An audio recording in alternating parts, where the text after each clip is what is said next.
yang menjadi pengabdi masyarakat betul-betul akan bisa mengayomi. Seperti kemudian pada saat saya bertemu dengan Ibu Mary Hugeng, bagaimana Ibu Mary menceritakan bahwa polisi kita mengayomi dengan kesungguhan, polisi kita hidup dengan sangat sederhana, dan mereka punya integritas yang tinggi. Sebagai anak polisi, saya paham betul ini sesuatu yang sulit dan pasti akan bisa kita lakukan. Dan tentu saja inilah capaian-capaian yang akan kita lakukan oleh Ganjar Mahfud. Bismillah, insya Allah kami siap. Baik, terima kasih Bapak Ganjar Pranowo. Kami persilakan kembali ke tempat Pak Ganjar.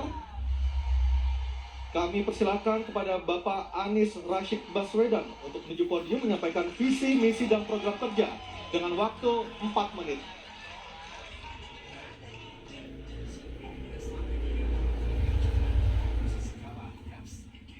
Assalamualaikum warahmatullahi wabarakatuh. Selamat malam dan salam sejahtera untuk semuanya. Bapak Ibu sekalian, saudara-saudara sebangsa setanah air yang saya hormati, yang saya cintai. Ketika kepercayaan dari Ibu dan Bapak saudara sekalian diberikan kepada kami, maka kami insya Allah akan mengembalikan posisi Indonesia menjadi pelaku utama di dalam konstelasi global.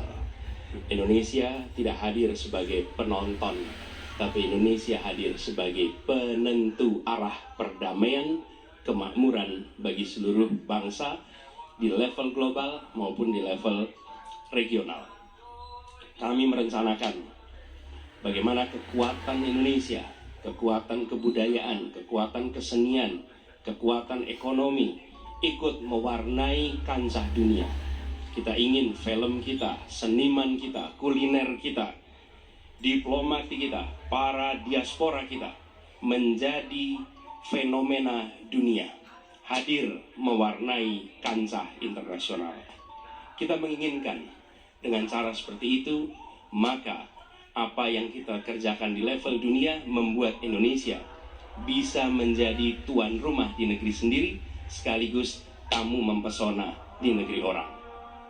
Dan Presiden menjadi panglima diplomasi Indonesia, bukan hanya hadir dalam forum-forum, tapi hadir mewarnai, hadir serius memperjuangkan amanat, termasuk amanat terpenting, menghapuskan penjajahan di muka bumi. Bukan sekedar statement dalam upacara, tapi Presiden dan seluruh jajaran diplomasi bekerja keras untuk itu, khususnya untuk Palestina. Tapi dalam kenyataannya, kita bicara tentang pertahanan di sisi lain. Kita menghadapi tantangan yang tidak kecil. Dalam beberapa tahun terakhir ini, lebih dari 160.000 orang meninggal, bukan karena serangan militer, tapi karena serangan virus. HP kita, komputer kita, diserang oleh cyber attack. Lebih dari 800 juta cyber attack. Perdagangan manusia, perdagangan anak. Bagaimana perempuan, anak-anak menjadi korban, lebih dari 3.000 orang. Dan narkoba menyerbu Indonesia. 4,8 juta orang terpapar narkoba. Keluarga-keluarga kita menderita karena narkoba ini. Dan itu pedih sekali. Itu bukan keluarga. Pencurian ikan, pencurian pasir, itu menandakan bahwa kita kebobolan. Dan lebih jauh lagi, ironisnya, Kementerian Pertahanan menjadi kementerian yang dibobol oleh hacker 2023. Sebuah ironi. Karena itu kita ingin mengembalikan. Dan 700 triliun anggaran Kementerian Pertahanan tidak bisa mempertahankan itu, justru digunakan untuk membeli alat-alat alutsista yang bekas. Di saat tentara kita lebih dari separuh tidak memiliki rumah dinas, sementara menterinya punya, menurut Pak Jokowi, punya lebih dari 340 hektar tanah di Republik ini. Ini harus diubah. Tambah lagi food estate singkong yang menguntungkan kroni, merusak lingkungan, tidak menghasilkan. Ini harus diubah. Kami akan memulai dengan kepemimpinan yang menjunjung tinggi etika, kepemimpinan yang mengandalkan data, informasi, kapasitas yang serius. Kita ingin Republik ini berperan di level global, dijaga secara serius untuk rumah tangga, untuk nasional, sehingga kewibawaan kita adalah kewibawaan berdasarkan kekuatan. Untuk itu kita butuh perubahan. Terima kasih. Assalamualaikum warahmatullahi wabarakatuh. Baik, terima kasih Bapak Anies Baswedan, dipersilakan kembali ke tempat. Harap tenang. Harap tenang, harap Kita tenang sudah hadirin, harap tenang dulu. Baik, selanjutnya Harap kami tenang. persilakan kepada calon presiden nomor 2 Bapak Prabowo Subianto untuk menuju podium menyampaikan visi misi dan program kerja. Harap tenang, ada Harap waktunya. tenang, harap tenang. Waktu Anda 4 menit dimulai ketika Bapak berbicara. Silakan. Bismillahirrahmanirrahim. Assalamualaikum warahmatullahi wabarakatuh. Salam sejahtera kita sekalian. Shalom, Om Swastiastu, Namo Buddhaya, Salam Kebajikan. Bapak-bapak, ibu-ibu sekalian yang saya hormati. Malam ini kita bicara tema-tema yang sangat penting. Pertahanan, hubungan internasional, geopolitik, globalisasi, keamanan. Dengan demikian, kita kembali kepada dasar kita, tujuan nasional yang tercantum dalam Undang-Undang Dasar kita.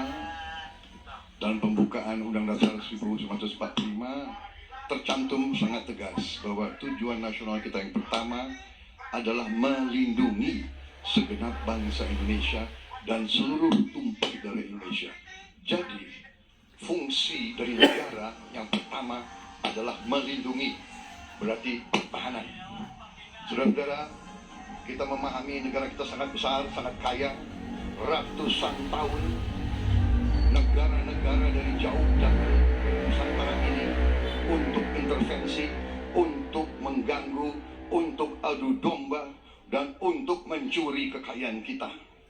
Sampai kita merdeka, kita pun harus berhadapan dengan kekayaan alam kita diambil dengan murah.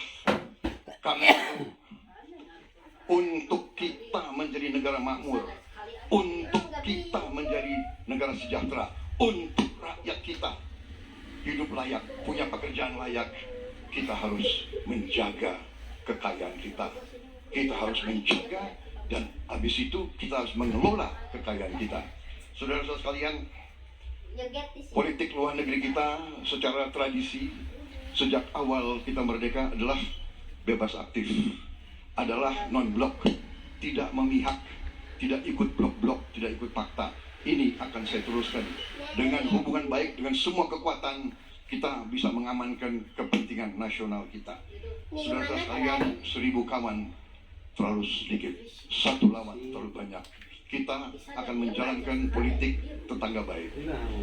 Saudara-saudara sekalian, kita bertekad harus punya pertahanan yang kuat. Mungkin ada yang asal bicara tanpa data, ya kan? Mungkin didorong oleh ambisi yang menggebu-gebu sehingga tidak objektif.